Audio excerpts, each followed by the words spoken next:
Good morning, good afternoon, good evening, and welcome back, ladies and gentlemen. Yes, another live show right here on the Kev Baker Show. We always do it live, and we do it on TFR Live, Truth Frequency Radio.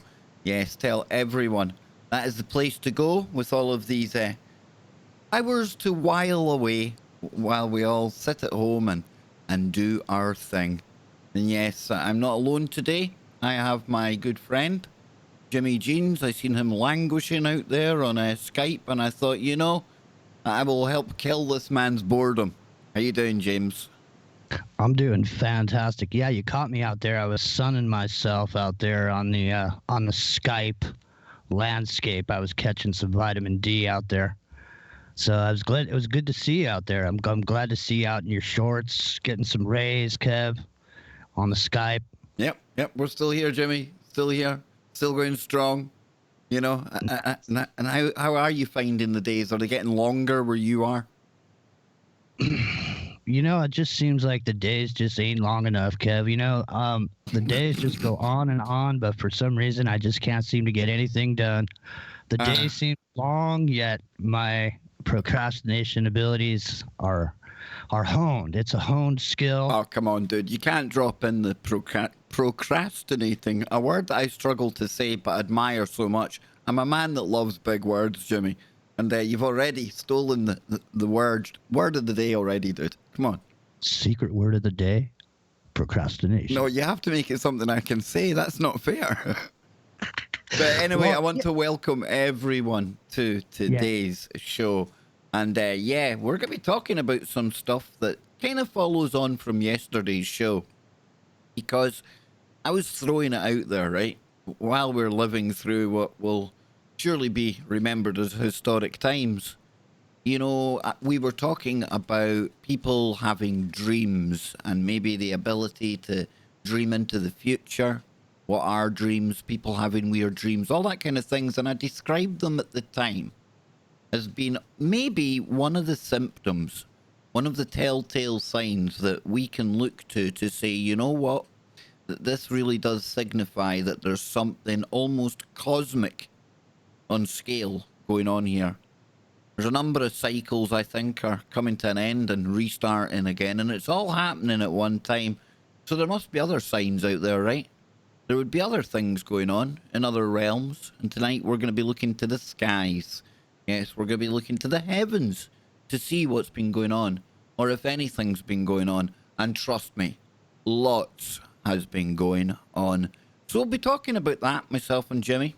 We'll be inviting you to join us on the show via the phone line if you have seen anything strange in the skies in the past couple of weeks or so, or your thoughts on anything that myself and Jimmy will go over before we open up the phones. But before we get there, I want to tell you a story of a modern day hero.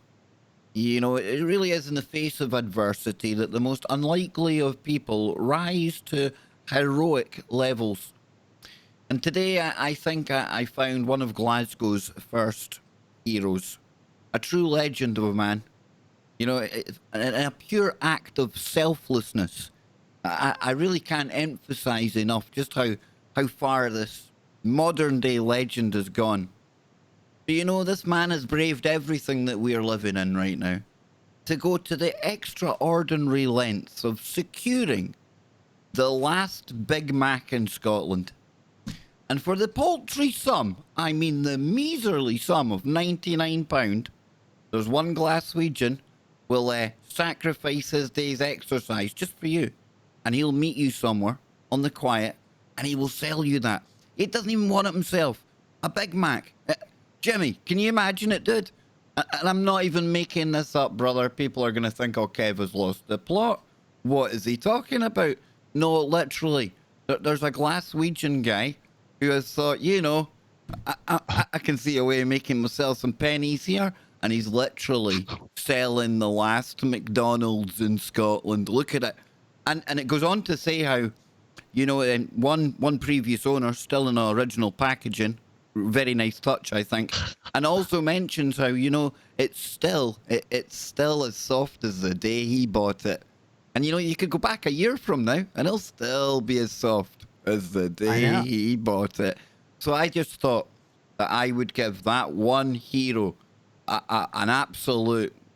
I wanted to start the show with him. I thought, you know, I have to drop everything because it's not every day you see somebody, Jimmy, like I say, so selfless. Didn't keep it for himself. Didn't sit there and post pictures of him munching it. No. No, he's willing to give up a day's exercise and go and meet somebody for 99 quid. I think that's brilliant, dude. I think so too, you know, and the thing is like it kind of looks like the one that I saw that they kept for like 3 years on a bookshelf and then they opened it up. You know, Looks that like might actually start looking good soon. I know. Well, you know, there's not going to be too much beef roaming the fields, you know, Yeah. willy-nilly. Yeah, that's because all those aliens are taking them away, right? I know. They're using them for, I mean, are they using them for experimentation or have they discovered some delectable concoction that Maybe can be made? Maybe they've got a deal, dude. Maybe they've got a deal with a Glaswegian. Maybe there's some. Yeah, you know, maybe a Glaswegian's punting them for £99 to any alien that comes along. Who knows? But no, I just thought that was quite a humorous way to start today's show. I'd had a good laugh when I seen it in the paper earlier on, and I thought, yeah, you know, the comedy that comes out of people in these times as well. And I hope it is comedy. I'm sure that gentleman isn't hoping to get £99 for that. Maybe he is, Jimmy. You know, it's Glasgow. Anything can happen, dude. Hey, all you need is a microwave. You can bring that thing right back to life. No problem. Exactly, dude. A battery and a couple of crocodile clips, and then he'll be mooing in no time. There you go. You got it, dude. So, Jimmy, strange signs in the skies. When I first spoke to you today, I said to you I was planning on doing a show along these lines, along these topics. And you'd said to me, well, Kev, have you seen what happened in Nigeria? Talk to the audience about what's been going down there, dude. Yeah, I mean, I noticed it the other day, but you know, everything has been a lot of other things have sort of taken a precedence, and this thing sort of slipped off the radar. Nobody really talked about it anywhere intensely that I heard about, and so it looks like a pretty intense situation that happened over there, Kev. Like some buildings might have gotten. You know, there might have been some sort of a burst when the thing hit the atmosphere that caused a bunch of buildings got destroyed, a giant hole. Yeah, big time. And for people out there, I mean, I had no idea that this had happened. And this story comes from the 28th of March, and it's theguardian.ng. I would imagine that's Nigeria. It says, is it an asteroid? Nigerians question a strange explosion in Akure. Or Akur. Earlier in the month of March, the National Aeronautics and Space Administration, or as we know them, NASA, announced that an asteroid will fly over the Earth. Now, this asteroid was referred to as large and potentially hazardous. Now, the asteroid, called 2012 XA133, was set to pass the Earth on Thursday, 26th of March. And that's actually the 27th in Nigeria, at a speed of 53,000 miles per hour. However, with a note of assurance, NASA said that the Earth will not be affected. Quote, as they orbit the Sun, near-Earth objects can occasionally approach close to Earth. Note that a close passage, astronomically, can be very far away in human terms, millions or even tens of millions of kilometers. However, Nigerians located in Akure were alert the early hours of this morning after a loud noise that shook the whole town was heard in Akure. I really wish I knew how to pronounce that properly. Destroying some buildings located in the Eleyowo community in the town. Now, Eleyowo, located a kilometre from the Akure airport, saw a large number of buildings, including churches and a school, affected by the explosion. Now, there's images that are on Twitter, folks, and I will post a link to this over in the TFR chat room right now, so you can actually take a look at that story. But some of the images that you see, this was quite a thing, Jimmy, wasn't it? It was quite an Yeah. explosion that took place. Yeah. Yeah. I mean, it's a compelling piece of something that fell out of the sky for sure. Still, there's nobody trying. What the thing is what I don't understand, Kev, is why is it such a big deal if they classify it as a meteor or not? I mean, why do they have to? I mean, is there some reason why they wouldn't just say, hey, it's a meteor? I mean, why do they gotta like Yeah. say, well, I know we're it's a not bit. sure. It is a bit vague. Yeah, it's a bit strange. It says amid speculation on what the noise is, some have reported that it was a truck carrying explosives that exploded, while some have raised the questions about the asteroid. Was it an asteroid? Was it an explosion? Different questions have been posed, and below are some of the reactions. Now, somebody has said, it's the DJ Neptune, hashtag nobody. My heart goes out to the people in Akure. Please stay safe. Things are getting out of hands, in my opinion. That was clearly an explosion, an explosive. Now, we are not secure anymore from Lagos now. It's Akure. Only God knows what happened next. So there's some kind of debate, Jimmy, over what happened. But when we look at some of the images of the crater, and again, I'll post this over in the TFR chat room for people to look at the same images. That's some size of hole if it was something we made. Yeah, that looked the hole, the blast looks like the blast of the Oklahoma City bombing. It's like a giant. I mean, it would had to have been a giant truck full of manure or whatever. Yeah, I don't that think looks so. like an impact. I mean, that looks like something that's come down. Yeah, That's not like something that's been on ground level and exploded. No, that looks like it's scraped right in. And there has been a lot of news, Jimmy, about a lot of. I mean, I've not been following it closely because I don't know. There's been other stuff going on. You know, I've had the garden to do, and I've been climbing trees, and I've been like, I don't know, counting stamps. I can't think what it is that's going on in the world. I know that we're not meant to mention it, so. Yeah, I've seen the asteroid storylines coming and going, and I think Joe had mentioned one on a freaky recently. There's been a lot of stuff flying about in the sky, right? There has, and I saw a couple weeks ago, I saw a video, and it was supposedly out of Pakistan. And there were all these, there's weird stuff going on in the sky, and there was a big fire and all this. But this hole that was left behind, people in the chat room are really blown away by the hole, because it's a pretty big hole. I mean, obviously too, aren't those things worth a bunch of money? Like if you got a piece of chunk of something like that, isn't it worth big change? Like, wouldn't you be jumping down in that hole trying to dig it out? I believe you're right. I do believe you're right because I've heard about bits of meteorite that sell for a lot of money. And there was quite a famous case of a guy getting a job at I think it was the Kennedy Center at NASA. And it was all just really an elaborate hoax so he could get his hands on some moon rocks. And he went and sold them. But unbeknown to him, it was actually the FBI that he was selling to. And it was a sting operation and well caught, you know what I mean? But, yeah. And when I started thinking about what we were going to talk about today, the reason I picked the sky was because just the other day I'd seen another story, and anything on video is obviously very, very questionable indeed, Jimmy, right? Now more so ever. And as we go further into the future, even less trustworthy because the technology gets better, the deep fakes that are out there. People like you and me can make special effects at home that you used to get jobs in Hollywood doing, Yep. So it's hard to tell what's real. But from time to time in the past, I've seen these videos of what they claim to be flying humanoids, Jimmy. Ever seen any of those ones? Yeah, I have seen those. And I mean, you brought those up before a couple of times. Interesting stuff.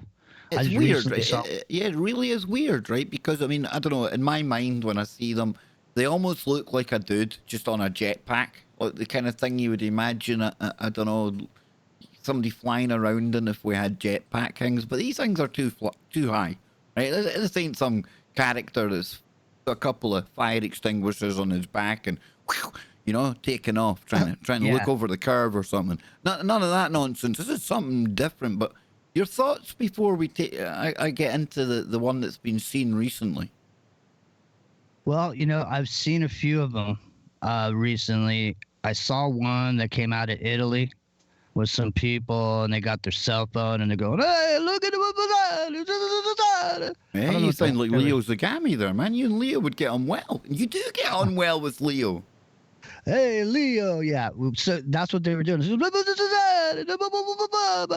don't know what they were saying, but it was a devil that was flying and landed on the top of a cross and perched on it and then flew off. Now, I was going to make you aware of it, but I noticed a weird, like the shadow of the thing when it flew off of the roof. It looked a little darker than it should have been, and it moved kind of weird. So it was suspect to me, that one. So that's why I didn't pass it on to you. Well, one of the websites I always go to when I'm looking for stuff recently. No, not Mysterious Universe. I heard everyone thinking it there. No, the other one, Unexplained Mysteries. And they had what they claimed to be a video of a flying humanoid. Now I'm going to drop the link again over for all of our Wookiees over on the TFR chat room so that they can take a look at this as well. I'm going to post an image in there so that they can see it too. But this one for me, Jimmy, you know me. Usually I'm one of the first people to go, "Oh, come on, Jimmy. It's CGI or it's fake." I'm really quite skeptical, I really am. I'm getting quite bad at it, to be honest with you. That's why I got to make sure I double check it and triple check it before I ever send you anything, because I know that you test positive for being the quantum skeptic. The quantum skeptic. I believe and I disbelieve all at once. Well, this one here, I don't know, but it looks a little bit different. Now, it says a strange video showing a vaguely human-like figure floating in the sky has recently appeared online. Now, uploaded by a YouTube user, Bolly18, on March 23rd, the mysterious object was reportedly captured on a camera over a suburb of Phoenix, Arizona, the day before. Now, the phenomenon is particularly difficult to make out, not least because the video zooms in. Its shape seems to change, making it hard to pinpoint exactly what it could be, or as I like to think, it could be an indication of something shifting shape, literally. Now, some have suggested that the object could be a drone, which I will tell you right now, it absolutely could. A man wearing a jetpack? I don't think so. Or even something as simple as a bunch of balloons? Maybe. While others have favoured out their suggestions, such as the fabled Mothman. And there ain't no gender confusion going on with the Mothman. He is all Mothman. All the way. There's no Mothman about him. It's also important not to discount the possibility that the video may have been hoaxed. Now, I'm going to drop the link over at TFR. Like I say, yeah, and bam in the chat room. What is that? It's one of the stranger ones that I've seen for sure. And the video itself, it's quite compelling. It does zoom in and it's hard to tell. It certainly could be an air balloon or something. But Jimmy, all of this got me thinking, you know, there's quite a lot going on in the skies at the moment. You know, between the humanoids, the asteroids that they're telling us about. Comet Atlas. Well, you'll need to tell me about that because I haven't been hearing much. My good friend Nancy, she had mentioned it to me in a message.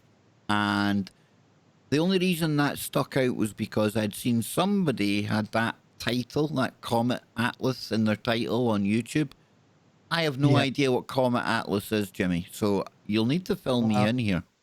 Well, I'll have to get what the acronym means. Atlas is an acronym.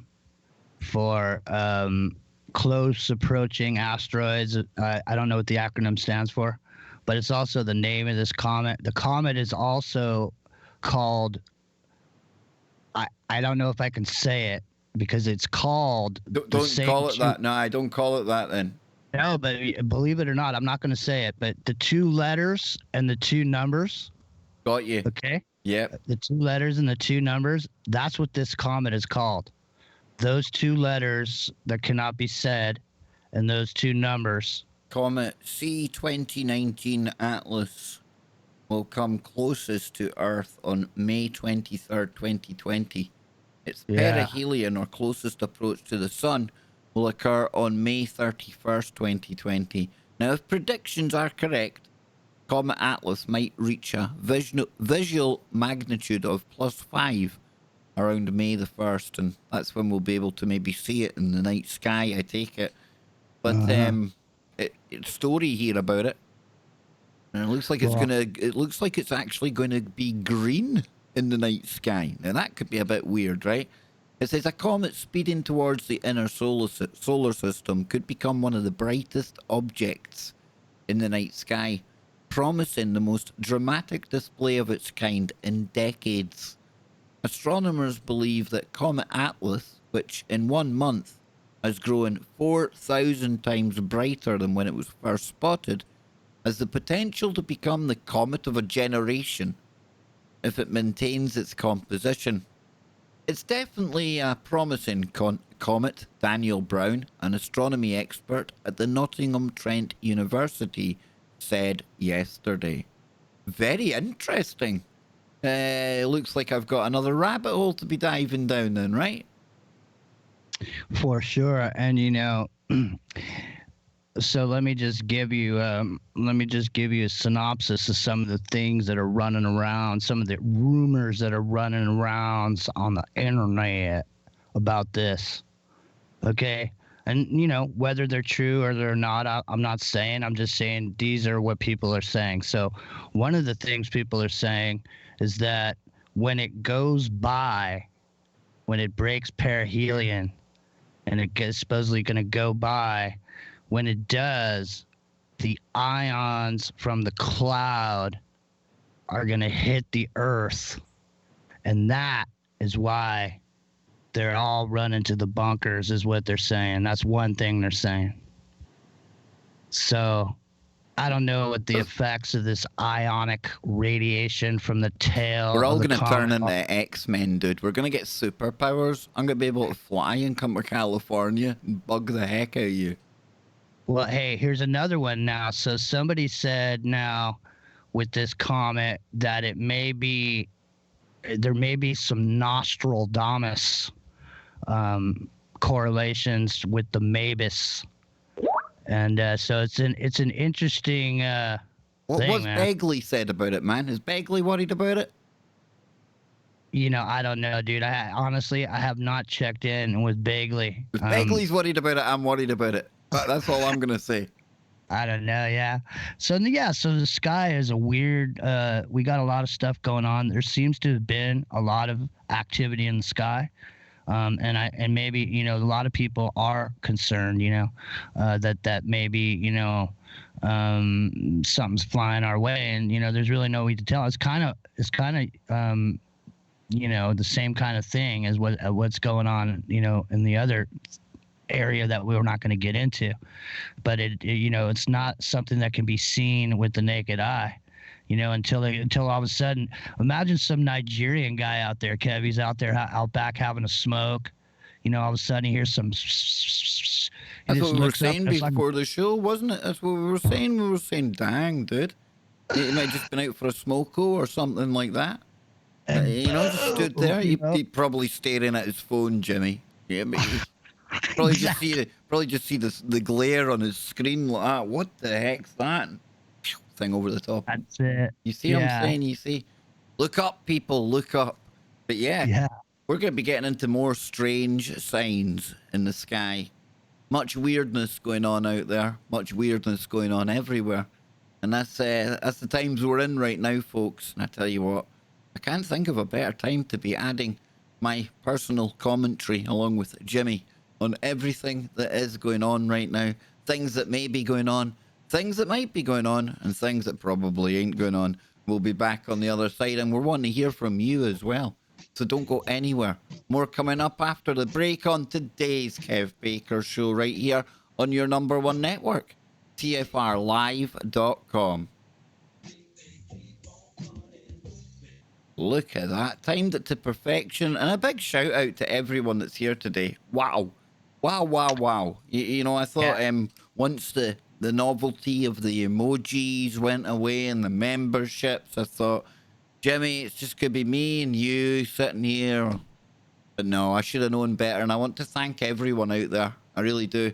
A lot of people yesterday really stepped up to the plate, and I hadn't asked for anything. I think you've realized, you know, the ramifications of what this means for the channel and for me, you know, going forward. But listen, folks, I want to reassure you that we ain't going anywhere. And we've got the Kev Baker Show 2 channel, which is still perfectly fine. And maybe if we start streaming on there, maybe we'll meet the criteria to get memberships back. And it's a far smaller channel. There's only 3,000 or 4,000 subs there. I do a bit of gaming there. I do a bit of everything on there. And yeah, we ain't going to go anywhere. You see, I don't roll like that. I usually do the soldier thing. I look at the problem, you know, I assess it. And it might take me a little time, but we'll improvise, we'll adapt, and we will overcome. And we'll always be here with more woo for all of you. Yes, Jimmy. See, I'm even rapping and rhyming today, man. I know you're rhyming and you're rhyming I right on have to do that when it. I'm rapping. Does that add to the rap? You have to have that kind of hand thing going on, don't you? And I'm cock locked and ready to rock. And I've got absolutely Drop no your socks rhythm. and grab your clocks. See, look at that. I'll tell you what, it's like a lyrical Olympic event in here today. Listen, people, because I'm monitoring over here on the chat room and YouTube because I can't be in the other one. And I just want to let you know, people are bummed because they can't do super chats. Maybe you could tell them what the best way. There is a StreamLabs link. There's an actual StreamLabs link where it's like a super chat. You've seen Lich using it before. It comes up with the writing, and you still get Brian reading it out. And in fact, it comes straight to yours truly, and StreamLabs do not. They don't play funny business. They just put it straight into PayPal. So if you want your message on the screen, you can do that. There's links down below for PayPal. But folks, I'm not here. We're all going through big changes right now. And that's why I haven't gone out there, made some big video, you know, some big appeal. I'm still trying to get over the fact that so many people really kind of reached out and helped when they heard about this. That I'm not going to talk about it again because I almost started crying with Andy on the show last night. You can't be having that. I'll get a lump in my throat again. But you're gonna open the phones. But here's the thing. Here's what I think. Here's what I'm suggesting to you. So you have so many great big guests that are friends. I think everybody should come here. You should do a 24-hour money bomb, and we'll do a woo bomb. That's what we'll do. You can't even say the B word. See, we need to stop saying the B word, or we'll end up even on the naughtier step. But we're getting ready to go back to the network, guys. Let me just check the clock. We're nearly there. Nearly there. Nearly there. Put a link in there.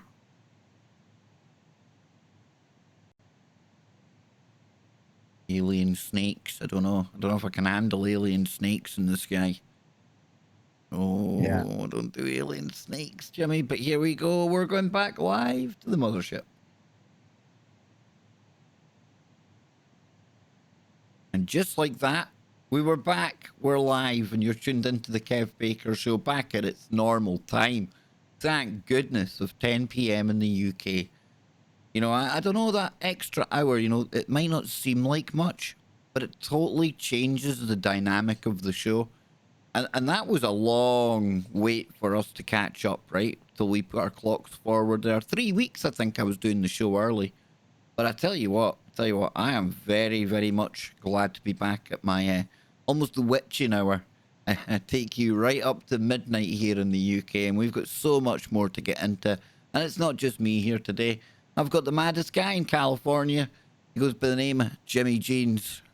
And he's a man of much mystery. Jimmy, strange things in the sky. You know, still a lot for us to get into before we even open up the phones here. But Yeah. would you agree with me? I didn't get a chance to speak to you last night on this one.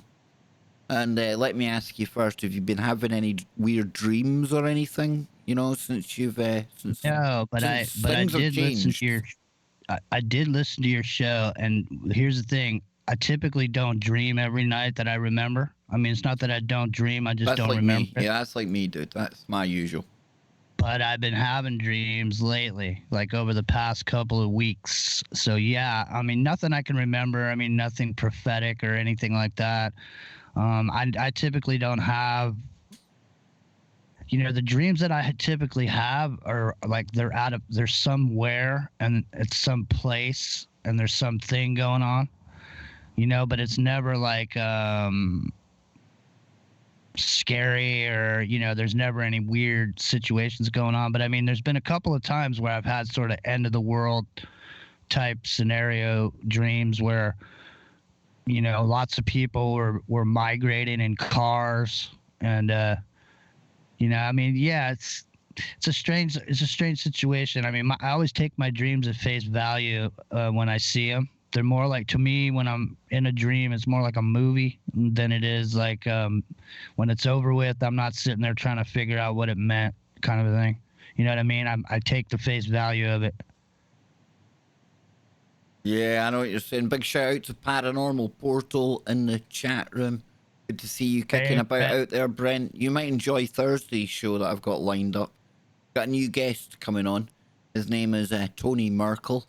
He is the host of something called The Confessionals podcast, and he gets into Bigfoot and all things woo. Yes, indeed. And talking of woo, let's get back into some of the things I've found that people are seeing in the skies. Now, we mentioned the humanoid that was over Arizona. Now, people can make of that what they will of the video. We provide, we let you decide, remember. But there was back on a week or so ago, 23rd of March, we had people in Florida talking about a meteor that lit up the sky over there.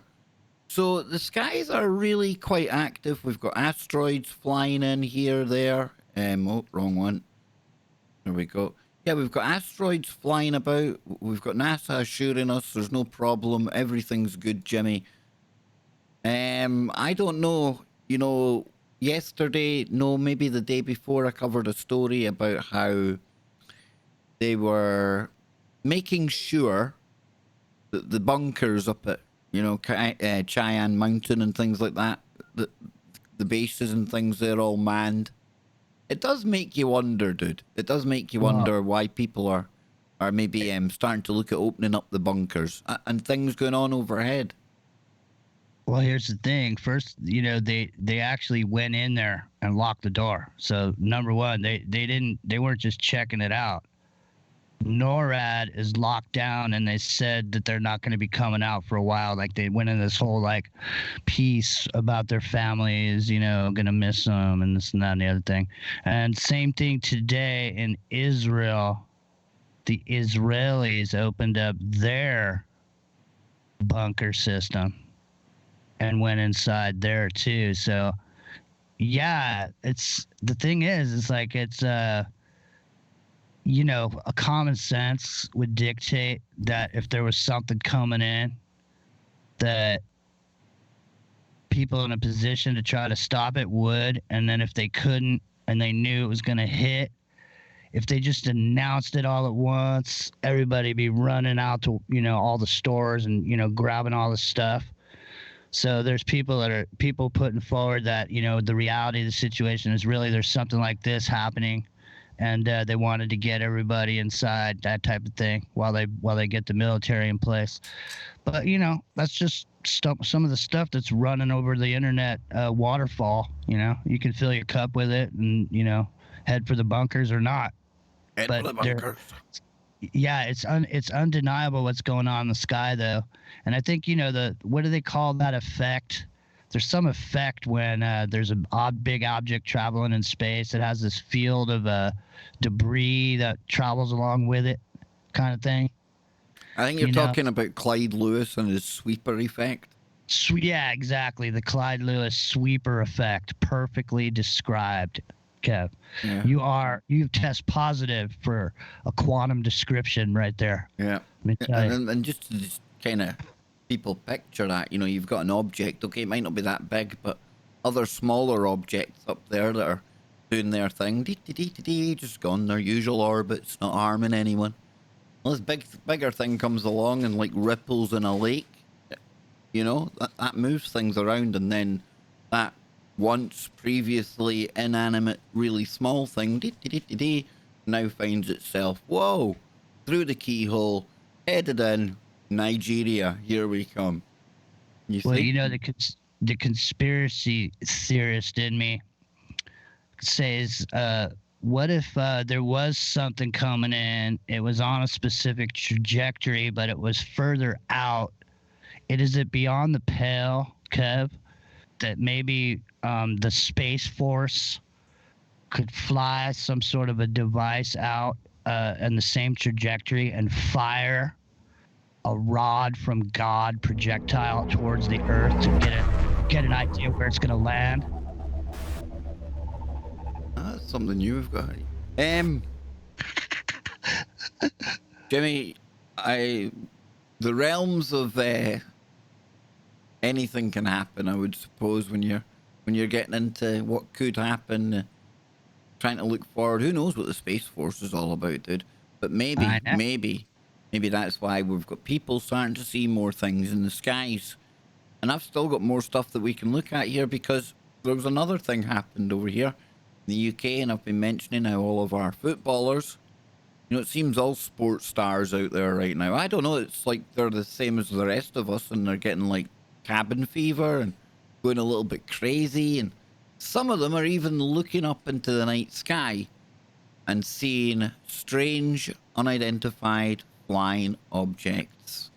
Yes, and it says a footballer posts a video of a crazy UFO onto Twitter.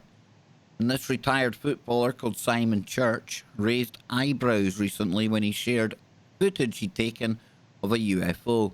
The former striker for Plymouth Argyle had been observing the planet Venus back on March 24th when he captured a bright white object that appeared to be moving across the sky.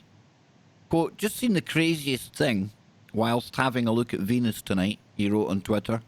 "It was the way too high to be a drone and then just disappeared. Hashtag UFO, hashtag UFO sighting, hashtag crazy, hashtag what do you think?"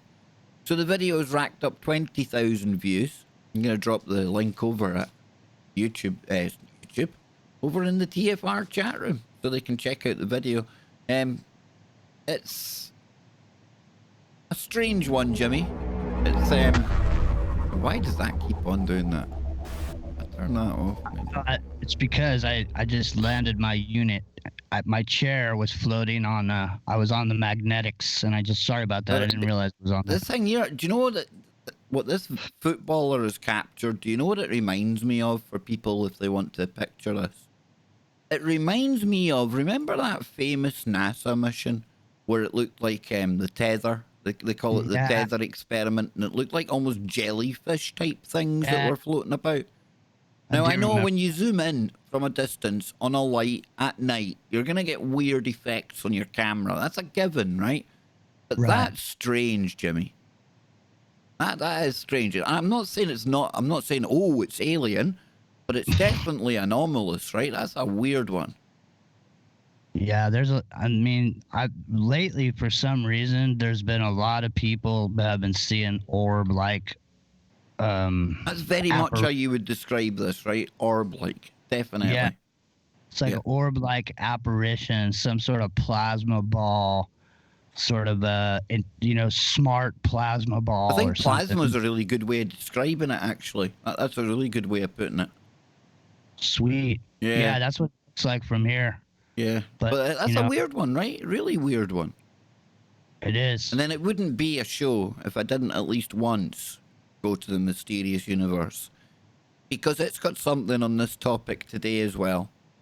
It says pilot sees a tic-tac UFO over Mexico while orbs appear over Washington state and Russia. So all this craziness that's going on in the world right now, right? It hasn't caused the UFOs to stay at home. And that's good news for those going stir crazy in areas where... Do you like how I done that, Jimmy? Do you like that bit? I see you smiling now. You got it now. In areas where their businesses and schools are closed and just want to go outside for some fresh air and look upwards. There's been an increased number of UFO encounters of the orb kind, whose numbers have been fewer lately because of the infatuation with the tic-tac UFOs. These recent sightings are literally all over the globe and figuratively all over the map when it comes to descriptions. Now, the first comes from Seattle in Washington, where a YouTube user, Dennyspin, captured 3 orbs moving, changing position, and changing colours as they crossed the sky on March the 20th, eventually being joined by a 4th. Now, the UFOs started out as white orbs and then changed to red before going white again over the 3-minute period of the phone video.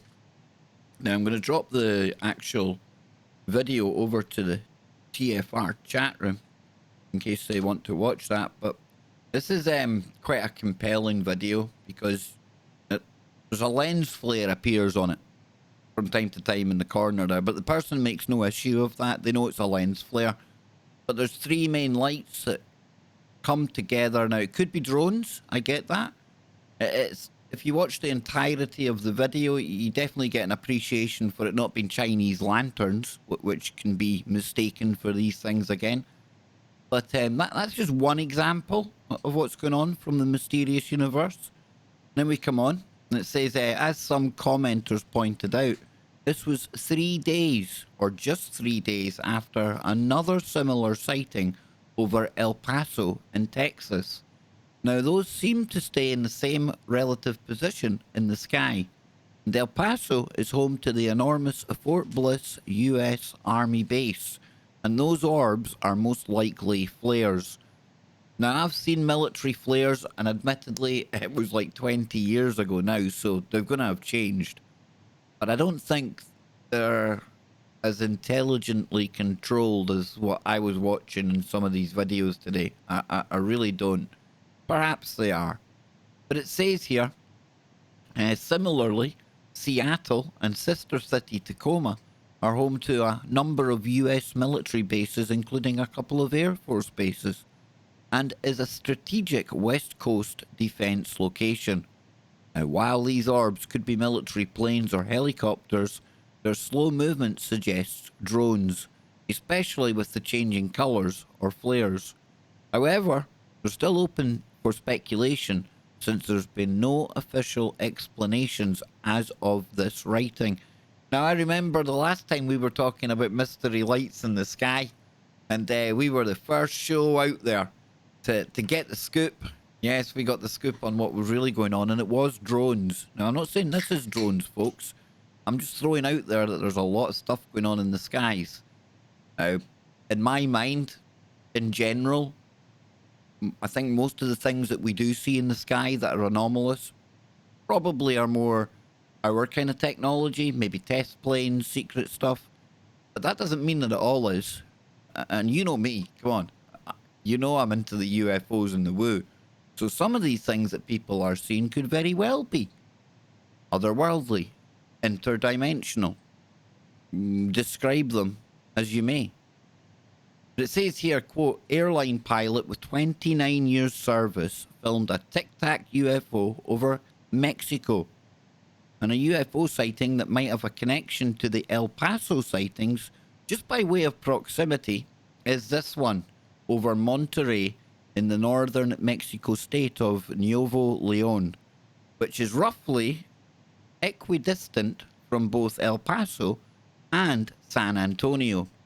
Now, dated March 28th, most of the YouTube descriptions refer to the pilot's experience and call it a tic-tac UFO, Although what appears to be the pilot's description doesn't make that connection. And he goes on to say, I have never in my life been witness to such phenomena. However, my first officer and I were in complete awe. I have multiple still photos and 4 videos that I would love to share with your network and with the world. Forgive a slight delay in the submission, as I had my doubts about reporting such occurrences, but I have no doubts as to what was witnessed. Forgive some of the chatter and expletives, but this was otherworldly, and I have photos as well. Now, this is all in the Mysterious Universe article, folks. I'm going to post that in there so people can see it. There we go. I've posted it twice, I think, and I'll post it over here. There we go. Now, unfortunately, the identity of the pilot is not revealed, so his claimed experience can't be checked. Pilot sightings. Now, let me pause there, Jimmy, because if you're a pilot and me and you, I'm your co-pilot, right? I'm the good-looking one in the co-pilot seat, you know? Right. I'm that dude, right? You're flying away, you've got your cigar going, you got your slippers and that one, and you go, holy shamoly, Kev, look at all those things out there, right? And we're watching something that me and you, with nearly a bajillion years of flight time between us, we've never seen it before, right? Now, do we really go back onto the ground and give our names along with the report and run the risk of losing our job and never getting another job in the air industry again? Or do we do it anonymously? I think we would do it anonymously, right? I'd say so. We'd do it anonymously unless we wanted to make some money off of it. And I still can't figure out how you'd probably make money off of this. Because, That's what I mean. I don't think the Mysterious Universe are paying people. You know what I'm saying, no, Jimmy? I know what you're saying, but this isn't the genre to make your kind of million, is it? That's what I'm saying. There's no reason to give your name. They just want to make it known, you know, that these things are out there, but they don't want to have to give their name because they don't want to have to put their reputation on the line. So yeah, so I don't find it suspicious at all that the guy hasn't revealed who he is. And it says pilot sightings are generally given more credence than those ground-based, especially since they can better identify UFOs, which this one couldn't, and pick them up on radar, which this one didn't, leading the pilot to call it an unidentified flying object, bro. Now, based on the video and the comments, this doesn't appear to be a tic-tac of the Nimitz kind, since it's not zipping around at unbelievable speeds and doesn't appear on radar. Now, without any more to go on, this one is still an open and not shut case of unidentified flying object, bro. Now, the final video was alleged to have been taken on the evening of March 25th of one UFO flying over St. Petersburg in Western Russia, which then seemed to drop 3 more. The dropped orbs makes this appear to be a drone or a plane dropping flares, and indeed those 3 objects eventually fall to the ground. At that point, the witness zooms in on the single orb, and it appears to be 3 lights, which suggests it could be a triangular plane, although its slow movement still points to a drone. With St. Petersburg being such a strategic location in Western Russia, some military cause of these orbs is highly likely. And while whatever that thing is that's going on in the world right now continues to go on, the shutdowns are obviously driving people outdoors to look at the sky, increasing their chances of seeing UFOs. And are these orb sightings an indication of military stepping up their defences or offences in anticipation of things getting worse on an international, or dare I say it, an interdimensional scale? And it finishes off the article by brilliantly saying, who knows, bro? So, yeah, who does know? I mean, you know, there's a lot of stuff going on though, Jimmy, right? There is, you know, there's somebody noticed these weird blips on the radar. these large globular forms that were on this radar. And so people started looking into it, and they found this thing called Project Loon.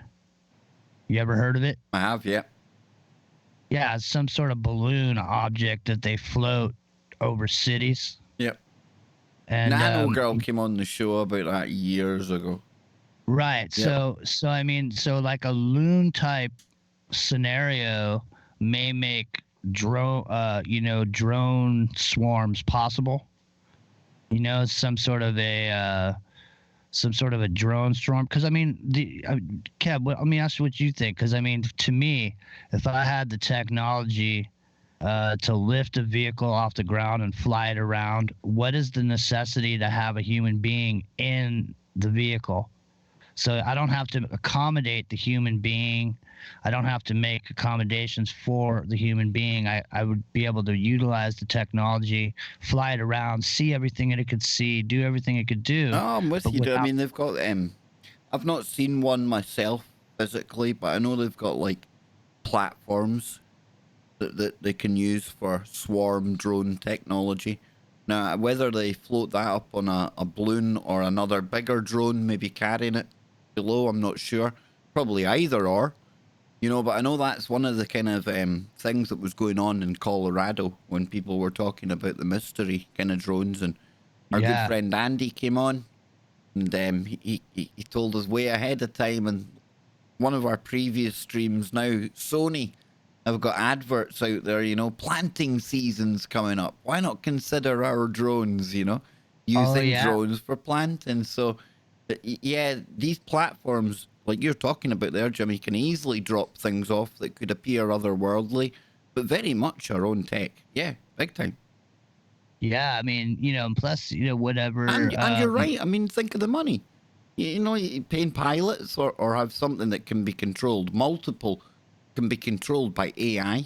You just have one operator, Exactly. You don't need if you don't, it's just like when they were trying to figure out how to make VR look better, where they're trying to make these TVs where it's going to appear 3D right in your living room, and they were spending so much time trying to recreate it until they realized that they didn't need to recreate everything. They only had to recreate it in the spectrum that we could see, and that made things a lot easier.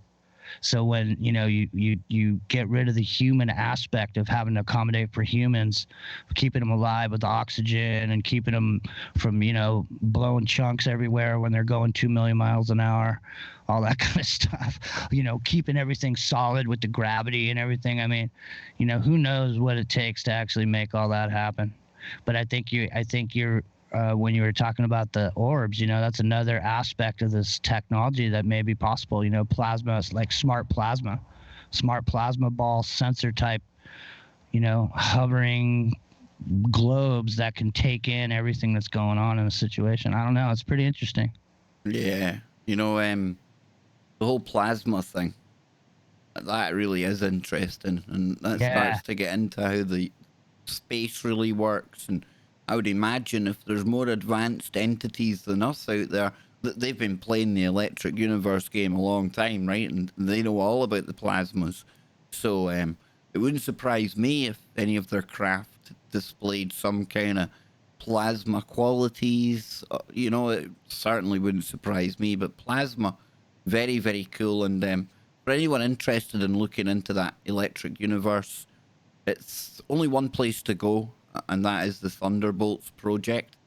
You can find them here on YouTube. They've got their own website. And this isn't like people like me and Jimmy sitting there doing this. These are people with letters after their name. That they're the other side of science that you don't hear about so much. Why? Well, because it calls into question everything that we've been told ever about how space works. And that's why you don't hear too much about the Thunderbolts project, in my opinion.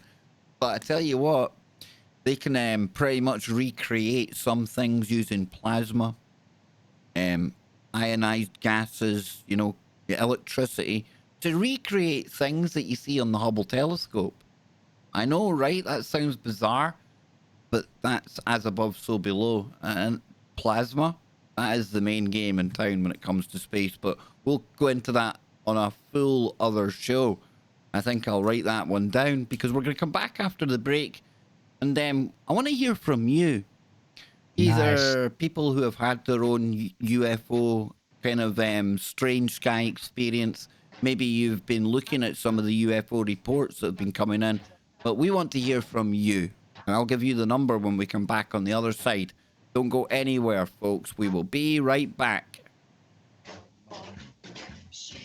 There we go. And wow, huge numbers on here today. 361. Yes, we do continue, and we will go from strength to strength. Now, by the end of the show, I'll hopefully be able to drop the link to the Kev Baker Show 2 channel into the YouTube chat room. But before we go anywhere, I want to go and take a look at these videos that it was talking about. I can't really show them all. Well, of course, there's going to be an advert on there, wasn't there? Hey, these channels with adverts on their videos, Jimmy's showing off. I don't know. Yeah. Let's see. Oh, there's a line of them over there. I get it. Right. Hey, listen, what do you think about the same idea that we were just talking about with the drones?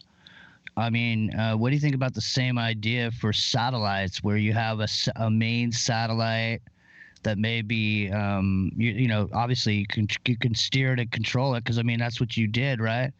I mean, couldn't you just open a door and let out some killer drone satellites? You don't steer and control. I wasn't steering no satellites, dude. I was communicating with them. Well, I mean, once they're in orbit, man, once they're pretty much in orbit, but they're pretty much in orbit. But do you think now people can just, like, when Kim Jong-un throws a satellite up there, you think you could steer it around and... What's it matter? Open it up? What's it matter if he does or not? Probably. They've got microsats now, but... That's what I mean. It's cool, man. A killer satellites. Yeah, I suppose so. Plasma fights in the sky. I mean, there was a big... Did you see that big Ezekiel wheel-looking thing? Yeah, I did actually. Seen that in the news. I didn't dig into it in the time, though. Yeah, that thing is wild looking. It was on this website, Mysterious That's Universe. What it looks like right there. Where is it? Down here somewhere. Yeah, that thing is intense. That's got a lot of people wondering what that thing is. You not advertised on here. It is. We can come back on the other side and get into that. That looks good. Yeah, indeed. So what have you got? What's been going on? Are you planning any streams coming up, Jimmy? Well, no, I got my show on Friday nights at 11 Pacific on Revolution Radio, and I'm also over on my YouTube channel. And my identity there in the chat room is the same one that my channel is. But there's, because there's a bunch of different, channels, because I get banned all the time, just like you do, except for I get it. I don't get my monetization taken away. They take away my whole channel. Oh, good. We're still here, so it's not. Yeah. We just go on. Exactly. Yes, exactly. Indeed. If anyone's going to cry about it, let it be me. Well, hey, there's a lot of ways people can get involved and give you a hand if they can, and so hopefully they will. That's all good. I'm sure people will check out if they can. Links in the description. But we go on, and when we come back on the other side, I am going to give you the phone numbers you need to call in, and keep it UFO, strange sky related. We ain't talking about that other thing today, folks. And please respect that I'm asking we keep it on topic for the kind of strange stuff going on in the skies, maybe strange stuff going on down on the ground as well. Anything paranormal, anything woo, anything UFO, anything alien, that is where we are going in just a moment when we go back to the mothership. Yes, Truth Frequency Radio. And don't forget to check out Paranormal Portal's channel. Just click on it in the chat room. He does live content every day, does our man Brent. I can't recommend it highly enough. So here we go. We're going back. We are live. Hour number 2 already, Jimmy, on today's show. Can you believe it? Hour 2 upon us. No. Here we are. We've arrived. We have I mean, it's almost like we were quantumly sucked through the ether space right into TFR, and now we are coming out of speaker holes all over the world, Kev. It's amazing. I don't know if I like the feeling of coming out of speaker holes all over the world and then crawling into ear holes and sowing You're little seeds losing, in the mind of people, you know. And that's what we you're do here, losing out. folks. We sow little seeds in the mind, and hopefully they take shape and blossom, even if you don't agree with most of the stuff I say. Even if you disagree with all of the stuff I say, I welcome you here because it means you're thinking for yourself. And that's already puts you ahead of, I don't know, about 97% of the population out there. Just saying, I would imagine most people listening to this show didn't break their neck going to get themselves toilet paper either. So again, you're probably now into the 2% of the population. Point being, I can't think of a better place to be right now, commentating on all the craziness than with all of you people right here on TFR Live and over on the YouTube simulcast as well. And during the break, Jimmy alerted me to a story that I'd only seen the headline of. So this is going to be entirely new to me, James, right? But Ezekiel's wheel, what the heck's going on with this? Yeah, this wheel showed up a while back, and it caused a bunch of people to get super excited, you know, and because everybody had their head in another space, so it kind of just slid away, and so people didn't really get a chance to check it out. So I'm glad you're going to bring it to the table, man, because I mean, you know, people. Yeah. So what roughly is it? I mean, interesting. what roughly is it before we get into it here? I don't know, man. I honestly I can't tell you what it is. I don't know, but it's super interesting and it's big. You know, I'm not real sure. Maybe people can give us a shout on the lines when Here they we see go. it. Yeah, we'll get this story exactly. and then we'll get the lines open for people to Yeah, call maybe in. people could get on there and tell us what they think it might be. You know, I don't know. It's very interesting though, and you know, that's what's so interesting about a lot of what's going on right now is there's a lot of things that are being put out there just straight out in public, just like no big deal. Like for example, you were talking about those guys going in the bunkers, right? I mean, normally if you're going to go sneak away in the bunkers, you just sneak into the bunker and nobody's the wiser, right? But why would you come out and tell everybody, make a big production? We're going into the bunkers now. You know, why is NASA showing this wheel? It's a good point, dude. It's a good Wheel. point. So the headline here says NASA debunks Ezekiel's wheel UFO. Is it hiding something? So there's probably no book of the Bible that annoys NASA more than the book of Ezekiel. That's the one with the flying chariot with a wheel within a wheel that has come to be known as Ezekiel's wheel.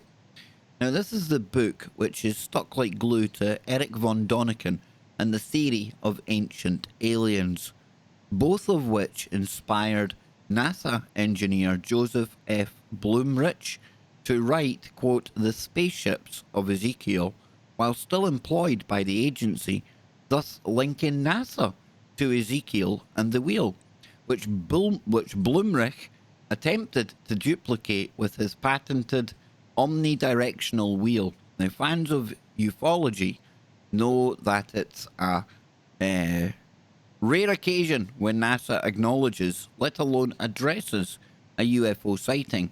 Yet that was the case this week when it gave an official explanation for a UFO which has been described as, you guessed it, Ezekiel's wheel. So was NASA just annoyed, or is it trying to hide something about this particular UFO? Huge Ezekiel's wheel type UFO spotted in our solar system by Stereo A camera on February the 29th, 2020. Now that's the headline describing a video uploaded to YouTube by the Hidden Underbelly 2.0, who credits Vasco Fernandez for spotting it on a video from the A camera of the Stereo Solar Terrestrial Relations Observatory pair. Now you can watch the video, but we're just going to talk about it here. It says these satellites were launched in 2006 and positioned ahead of and behind Earth in the same orbit to give stereoscopic images of the sun and solar phenomena. And UFOs?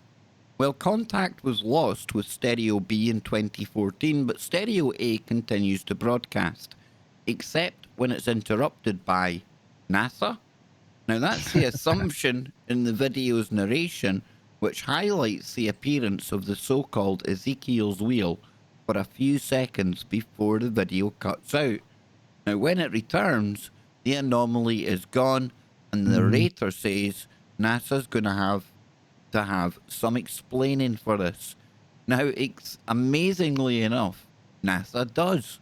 In a post on the agency's stereo website, it says this: some people have noticed an odd shape, sort of a cross inside a circle, entering the field of view of the HI2 telescope on the stereo ahead around February 20, 2020. Wow, the second month, the 20th day of the second month on 2020. That's a lot of twos, right? Dang. So eventually there is a cone shape that appears next to it. You can see the feature in question in this movie moving from right to left, just below the trapezoidal occulter on the right side of the image. Now, the answer lies on the exact opposite side of the image, at the same time as this strange-looking feature starts being visible. The very bright planet Venus enters the HI2A field of view from the left. Notice that Venus and the features stay in step almost exactly opposite each other across the middle of the detector. This is not a coincidence. This strange-looking geometrical object is actually an internal reflection of the planet Venus within the telescope optics. This effect has been seen many times before. One wants to say, it just feels to me like NASA doth protest too much. What the heck, Jimmy? I know. Well, look at that thing, and you know they just decommissioned some other telescope apparatus that they had up in space in this last short period of time, last 10 days. It's interesting, man. I mean, the video is interesting too. I mean, the way it looks. I mean, it looks like you can see a definite object in there, and I used to look at these things like way too many hours of the day when I was back looking for Naboo Woo, looking for that coming in. I'd be looking at all this Ellen and oh man, Crash Course and the Soho satellites. I've never seen anything like that before. That was back in the days of BP Earthwatch. Yeah. Before he became a Mandela effect. So it goes on to say here, well, that explains it for everyone except the true believers in Ezekiel's wheel. It's Venus being reflected inside the telescope. It should make sense to anyone who knows a little about cameras. Remember those?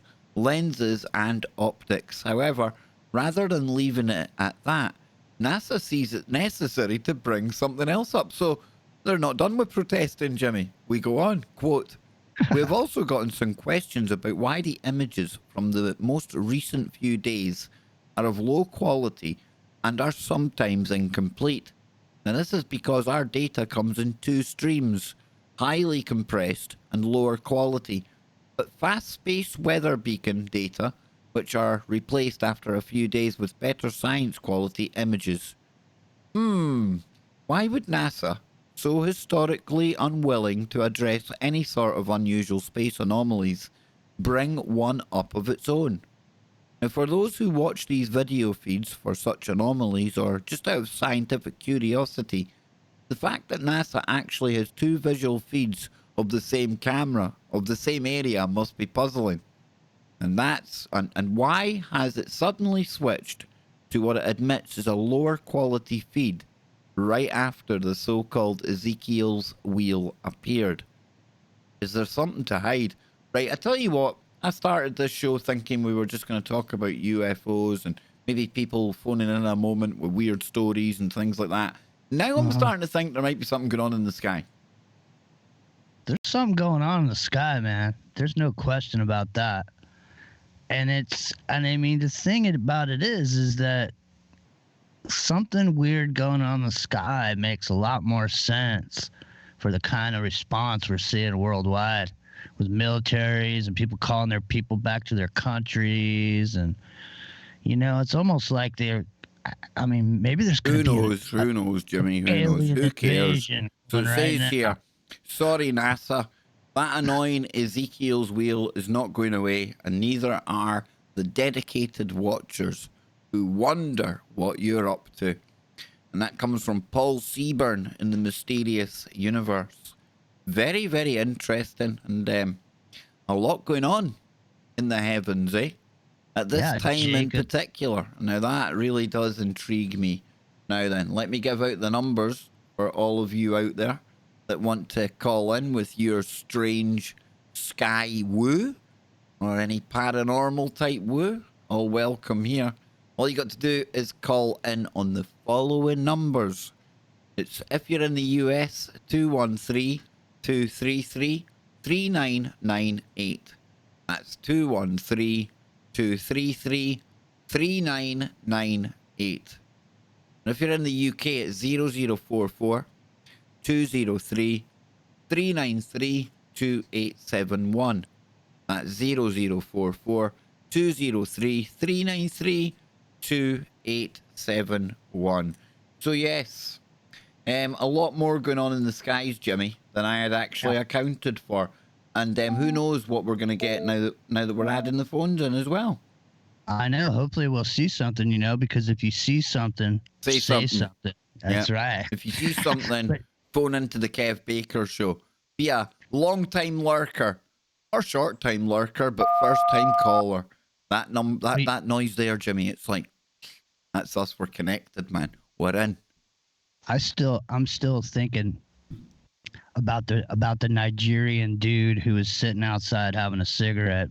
He decided to look up that day. You know what I mean? He's out there with his, like you just said, he's got his phone. He's looking down at his phone.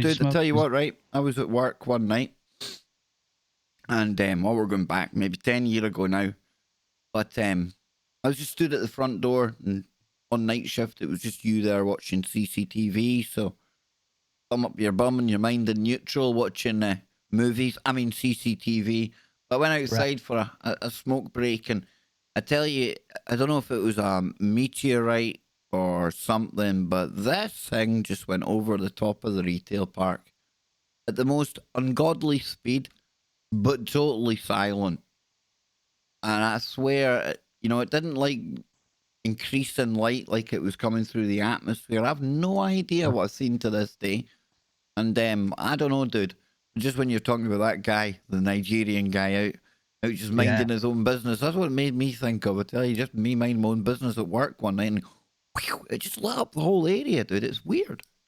Hey, I was living in Venice Beach, in the 90s, and I lived in a bungalow on a walk street with my girlfriend, and I was sitting out there, and one night, dude, I saw a rainbow in the dark, literally. I was sitting there on my porch. I look out towards the ocean, because I lived like 2 blocks from the beach. Look out towards the ocean, I see all these colors in the sky, like pink and purple and green and yellow. And I'm just like, what is that, man? So we ran down the beach and we looked at it and we watched it for about 45 minutes, and it was these colors all across the sky. We did not know what it was, and at the time we thought we were witnessing some sort of a phenomenon. But it turned out it turned out it was some missiles had been fired from one of the bases in Los Angeles, and it was the vapors and the sunlight caught just at the right angle, and it made that rainbow in the dark. But it was interesting, man. We thought we were seeing lights in the sky that night. For sure. We thought we were seeing that, Rocket launches can produce real kind of amazing kind of effects, especially when you see the kind of off-gassing. If you're at the right angle and in the light, it can look like, I've seen ones that look like wormholes opening up. And it's crazy. And I mean, if you didn't know what you were seeing, and you were just like imagine if you were like a primitive being and you just saw that. Just go in the cave and draw a picture of it, and then we'll be here later trying to decode it. Somebody over at YouTube has said The NASA symbol. Somebody found a stone axe with that symbol on it.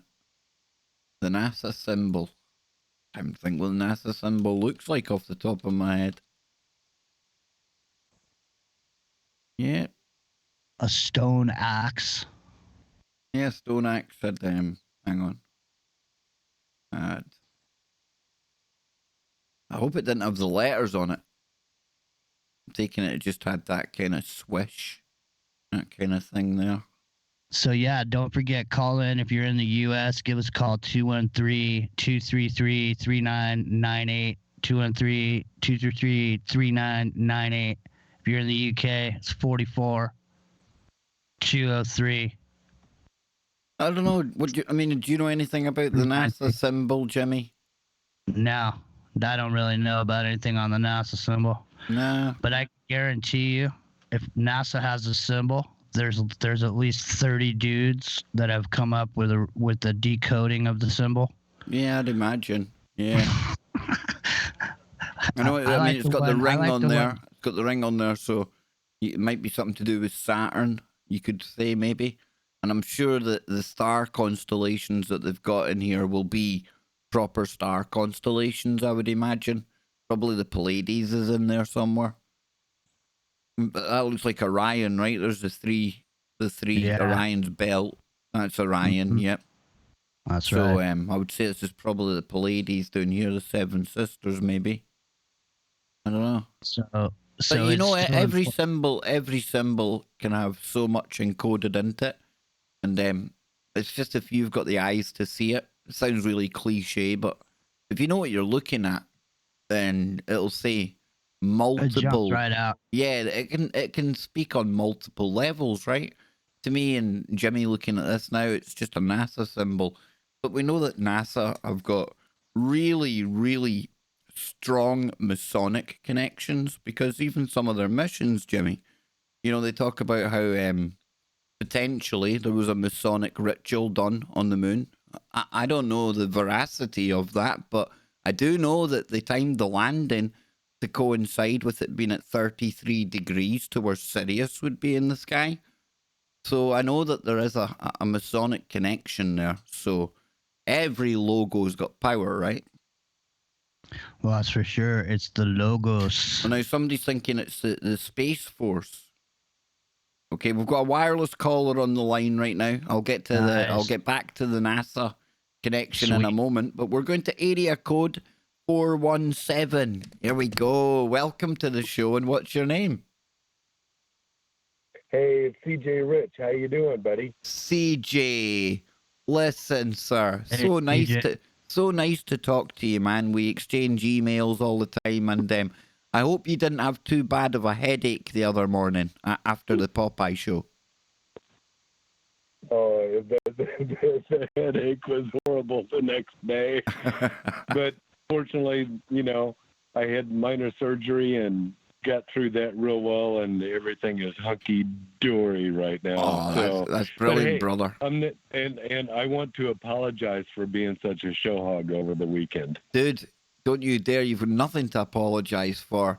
Your comments, and I appreciate all the super chats immensely, but your comments were right on point. We had a good laugh and things. But CJ, what do you make of all this kind of stuff we're talking about tonight? Strange things going on in the sky. Any thoughts about any of this?